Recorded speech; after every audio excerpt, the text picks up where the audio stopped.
Hello, मेरा नाम विशाल लिम्बोदिया है। मैं आपको जूलॉजी पढ़ाऊंगा।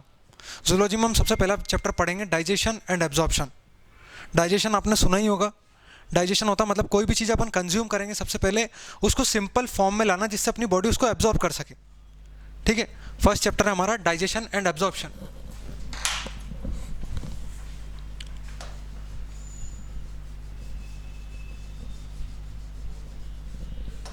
Digestion and absorption. So the name of chapter means digestion, मतलब कोई भी हम चीज़ जैसे कंज्यूम करते हैं कार्बोहाइड्रेट्स, फैट्स, प्रोटीन्स, तो इनको उस फॉर्म में लाना जिससे अपनी बॉडी इसको एब्जॉर्ब कर सके। और सेकंड प्रोसेस है एब्जॉर्प्शन, मतलब वही जिस चीज़ को अपन ने डाइजेस्ट किया है उसको बॉडी एब्जॉर्ब कर सके ताकि उसको वो यूज़ कर सके आगे जाके एनर्जी के लिए और दूसरे अपने रिक्वायरमेंट्स के लिए। डाइजेशन में सबसे पहली चीज़ जो पढ़ने वाले हैं वो है न्यूट्रिशन।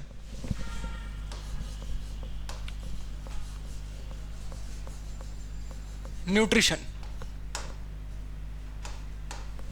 न्यूट्रिशन का मतलब होता है किसी भी चीज़ को अपन खाते हैं और उसको अपने उपयोग में लेते हैं।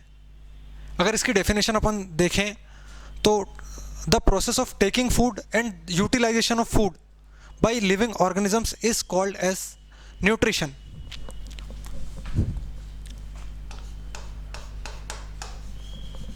The process of taking food and utilization of food by living organisms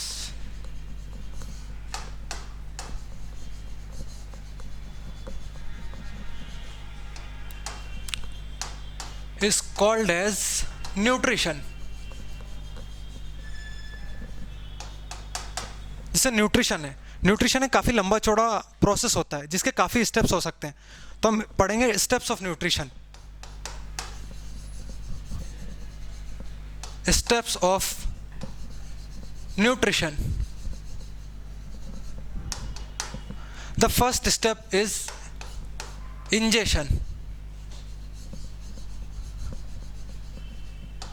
ingestion का मतलब होता है कोई भी फूड, किसी भी टाइप का फूड जिसको अपन अपनी बॉडी के अंदर लेंगे। इंजेशन मोस्टली एक फिजिकल प्रोसेस होता है जिसके बाद में दूसरा प्रोसेस आता है डाइजेशन, मतलब जिस फूड को अपन ने लिया उसको केमिकली और फिजिकली फिर digestion is a physical and biochemical process. Second step होता है डाइजेशन।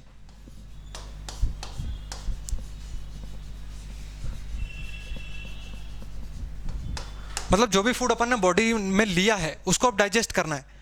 डाइजेशन की डेफिनेशन होती है breaking down any complex substance which is not absorbable to a absorbable मतलब किसी भी कॉम्प्लेक्स नॉन एब्जॉर्बल सब्सटेंस को एब्जॉर्बल फॉर्म में लाना जिससे अपनी बॉडी उसको एब्जॉर्ब कर सके। इस प्रोसेस को बोलते हैं digestion. Digestion it is a physical and biochemical process।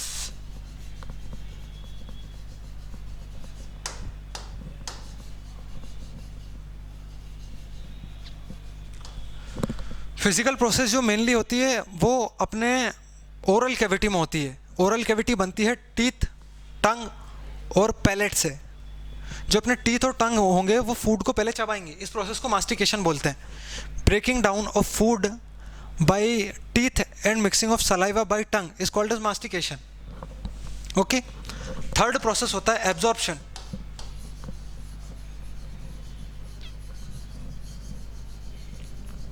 मतलब जो फूड अपन ने इंजेस्ट किया था उसको डाइजेस्ट कर लिया, अपन उसको एब्जॉर्बल फॉर्म्स में ले आए, अब उसको बॉडी एब्जॉर्ब करेगी। ये होता है तीसरा प्रोसेस। एब्जॉर्ब करने के बाद उसका यूज होता है, इस प्रोसेस को बोलते हैं एसिमिलेशन। तो फोर्थ प्रोसेस अपनी न्यूट्रिशन में होगी, वो होगी एसिमिलेशन।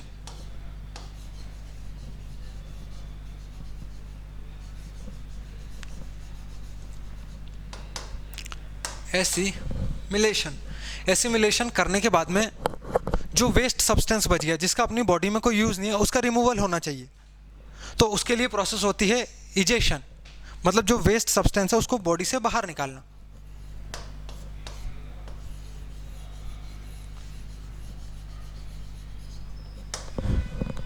इजेशन, ठीक है। न्यूट्रिशंस के स्टेप्स हो चुके अपने पास 5 स्टेप्स। सबसे पहले फूड को बॉडी में अंदर लेना, इंजेशन, फिर उस फूड को फिजिकल और बायोकेमिकल प्रोसेस से डाइजेस्ट करना जिससे कि वो एब्जॉर्बल फॉर्म में आ जाए, उसको बोलते हैं डाइजेशन। फिर तीसरा वही एब्जॉर्बल फॉर्म में जो फूड प्रेजेंट है उसको एब्जॉर्ब करना, इसको बोलेंगे एब्जॉर्प्शन। थर्ड प्रोसेस होती है जो एब्जॉर्ब फूड था, जो न्यूट्रिएंट्स अपन ने लिए उसको एसिमुलेट करना, मतलब उसका यूज़ करना बॉडी प्रोसेसेस के लिए। फिर फिफ्थ प्रोसेस होती है इजेशन, मतलब जो वेस्ट सब्सटेंस बच गया उसको बॉडी से रिमूव करना, ठीक है। इसके बाद में अपन पढ़ेंगे टाइप ऑफ न्यूट्रिएंट्स।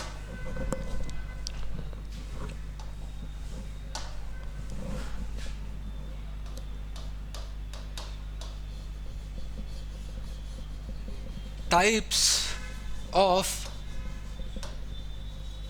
न्यूट्रिएंट्स, मतलब जो अपन न्यूट्रिएंट्स लेंगे वो कितना टाइप के हो सकते हैं। मेनली 2 टाइप के होते हैं। पहला होता है मैक्रो न्यूट्रिएंट्स, दूसरा होता है micro nutrients. First one is macro nutrients.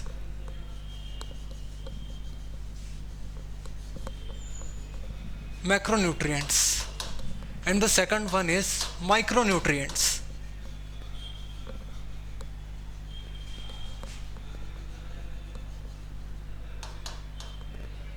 ये तो अपन ने देख लिया न्यूट्रिएंट्स क्या होते हैं, वो सब्सटेंस जो अपने जिसकी अपनी बॉडी को रिक्वायरमेंट होती है, न्यूट्रिएंट्स उनको बोलते हैं। बाकी वर्ड से समझ में आ रहा है मैक्रो और माइक्रो। मैक्रो मतलब ज़्यादा, माइक्रो मतलब कम। तो मैक्रो न्यूट्रिएंट्स क्या, required by our body in large amounts, required by our body in large amounts.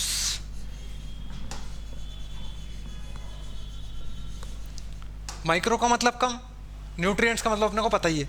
Micro nutrients मतलब required by a body in small amounts, required by our body in small amounts.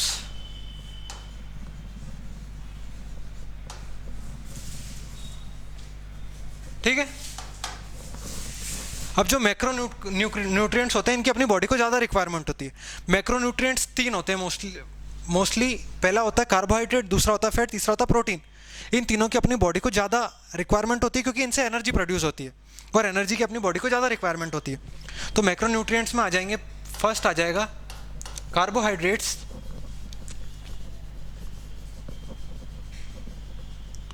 दूसरा आ जाएगा proteins,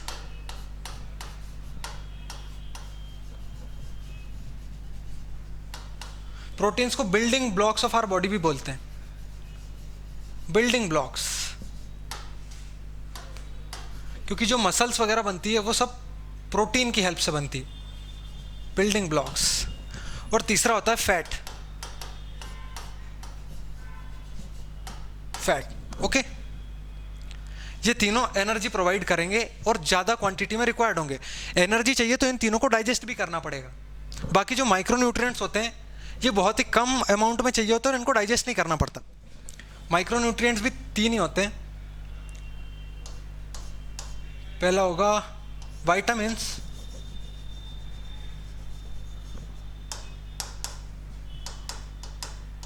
दूसरा होगा minerals and तीसरा होगा H2O, water. इन तीनों को हमारी बॉडी डाइजेस्ट नहीं करती, इनको सीधे एब्जॉर्ब कर लेती है। विटामिन्स ऐसे सब्सटेंसेस होते हैं जिनकी अपनी बॉडी को रिक्वायरमेंट तो होती है बट जिनका सिंथेसिस अपनी बॉडी कर नहीं पाती है, तो ये अपने को आउटर सोर्स से लेने पड़ते हैं, ठीक है। मैक्रोन्यूट्रिएंट्स हो गए, माइक्रोन्यूट्रिएंट्स हो गए। अब हम देखेंगे एक note,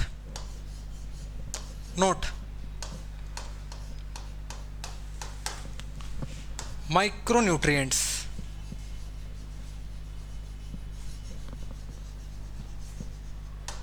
Micronutrients are not digested by our body.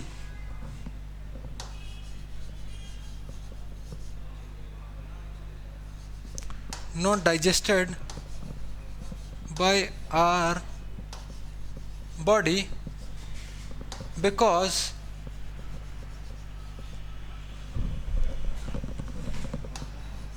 it is directly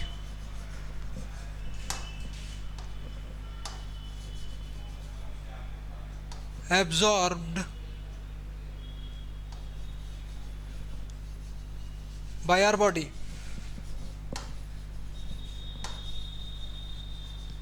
मतलब जो भी माइक्रोन्यूट्रिएंट्स होंगे इनको डाइजेस्ट करने की ज़रूरत नहीं पड़ती है.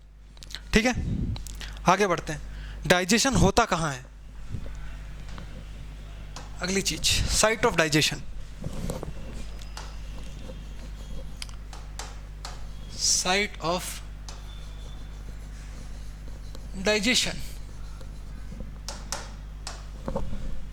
ह्यूमन में जो डाइजेशन होता है वो ह्यूमन एलिमेंट्री कैनाल में होता है. किस में होता है?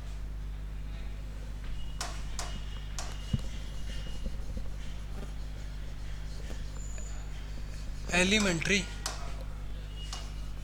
कैनाल. एंड जो प्रोसेस होती है डाइजेशन की वो मैंने पहले भी बताया, फिजिकल और बायोकेमिकल होती है.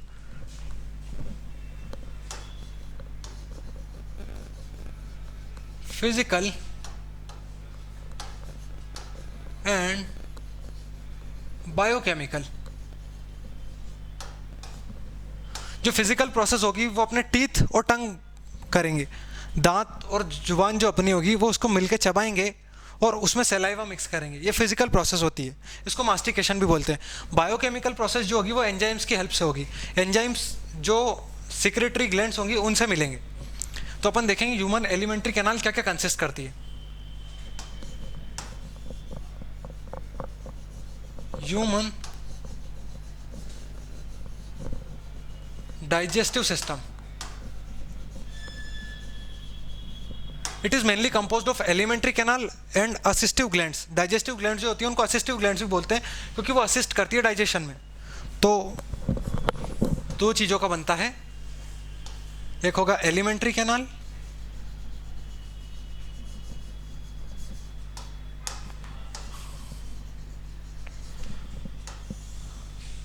दूसरा होगा डाइजेस्टिव ग्लैंड्स.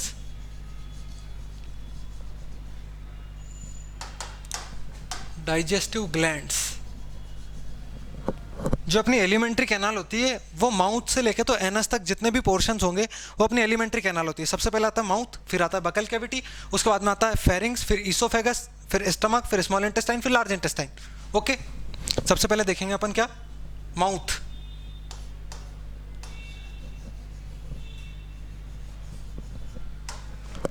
माउथ की अगर डेफिनेशन देखेंगे तो mouth is a transverse slit like structure which is surrounded by lips. Mouth जो होता है वो ऑर्बिक्यूलरिस और इस मसल से बनता है. ठीक है, माउथ के बाद अपना आता है buccal cavity.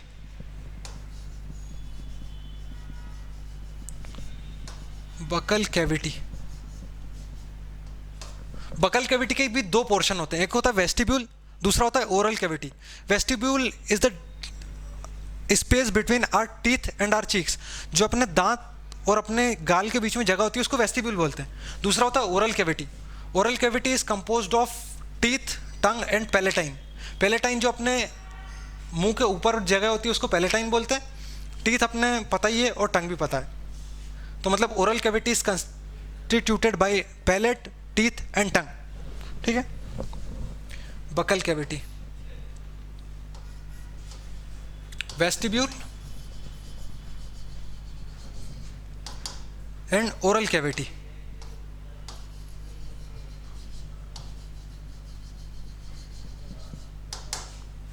Vestibule is the space between our teeth and the cheek, and oral cavity is composed of teeth, tongue and palatine.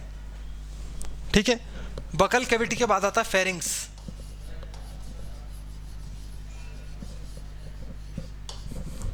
Pharynx जो होता है एक कॉमन स्पेस होता है for the entry of gases and food. मतलब जो pharynx होता है उसमें फूड और गैस दोनों मिक्स हो जाते हैं जाके, मतलब दोनों सेम ही जगह से पास होंगे. ठीक है, फेरिंग्स के बाद आता है ईसोफेगस.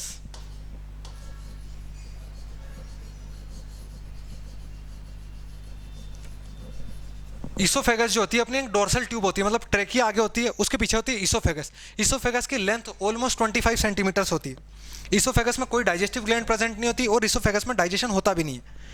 ईसोफेगस में बस फूड मूव करता है. अपने माउथ से तो अपने स्टमक तक फूड लेके जाने का काम होता है, फेरिंग्स के बाद, मतलब फेरिंग्स से स्टमक तक फूड ले जाने का काम होता है ईसोफेगस का, ठीक है। ईसोफेगस में पेरिस्टाल्टिक मूवमेंट्स होती है जिसकी वजह से मूवमेंट ऑफ फूड होता है, पेरिस्टाल्सिस, ठीक है। पेरिस्टाल्सिस की वजह से फूड नीचे जाता है। पेरिस्टाल्सिस होता है स्मूथ मसल की हेल्प से। दो टाइप की मसल्स प्रेजेंट होती है अपने ईसोफेगस में। स्मूथ मसल एक तो वॉल्यूंटरी भी प्रेजेंट होगी और इनवॉल्यूंटरी भी प्रेजेंट होगी, ठीक है। ईसोफेगस के बाद आएगा स्टमक।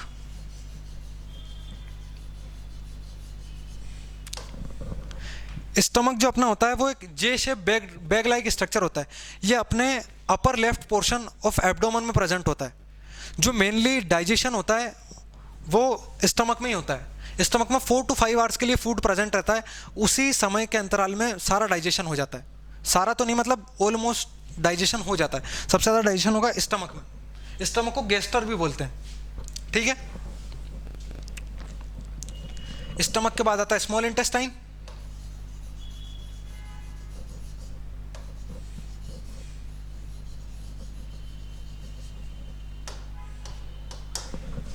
स्मॉल इंटेस्टाइन के भी 3 पोर्शन होते हैं। सबसे पहला होता है ड्यूडेनम। ये smallest portion of small intestine होता है। स्मॉल इंटेस्टाइन में सबसे छोटा होगा ड्यूडेनम। उसके बाद में आता है जेजेनम और उसके बाद में आता है इलियम, ठीक है। स्मॉल इंटेस्टाइन में मेनली एब्जॉर्प्शन होता है। जो मोस्ट ऑफ द एब्जॉर्प्शन होगा वो स्मॉल इंटेस्टाइन में ही होगा। उसके बाद आता है लार्ज इंटेस्टाइन।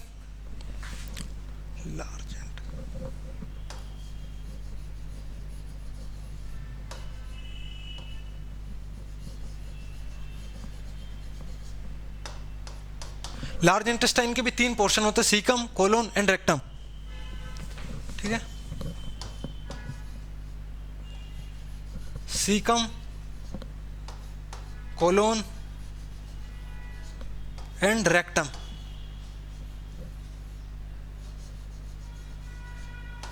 रेक्टम के बाद एनस आ जाता है जो कि पोस्टीरियर ओपनिंग होता है जिसके थ्रू अपन इजेशन करते हैं, ठीक है। फिर आता है डाइजेस्टिव ग्लैंड्स। इन्हीं को असिस्टिव ग्लैंड्स भी बोला जाता है। असिस्टिव ग्लैंड्स क्योंकि ये डाइजेशन में असिस्ट करती है। इसमें होगी एक salivary gland, salivary glands. Salivary glands के 3 पेयर्स प्रेजेंट होते हैं। उसके बाद में आएगी गैस्ट्रिक ग्लैंड्स,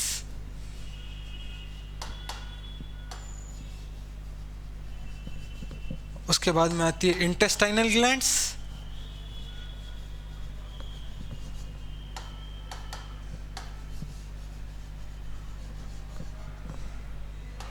उसके बाद में आती है लिवर एंड देन पैंक्रियाज, ठीक है। सैलिवरी ग्लैंड अपनी मोस्टली ओरल कैविटी में या उसके बाहर प्रेजेंट होती है, मतलब माउथ में ही प्रेजेंट होती है। उसके बाद में आती है गैस्ट्रिक ग्लैंड जो अपने स्टमक में प्रेजेंट होती है। Intestinal glands mostly small intestine में प्रेजेंट होती है। फिर लिवर एक इंडिपेंडेंट ग्लैंड है, पैंक्रियाज भी एक ग्लैंड, ठीक है। ये पांचों ग्लैंड्स असिस्ट करेंगी डाइजेशन की प्रोसेस में, ठीक है। यह है अपना human digestive system. Human digestive system के कंस्टिट्यूएंट्स से सारे हो चुके हैं। अब इनमें से एक एक करके अपन सबको डिटेल में पढ़ेंगे, फिर उसके बाद में ग्लैंड्स को डिटेल में पढ़ेंगे, ओके।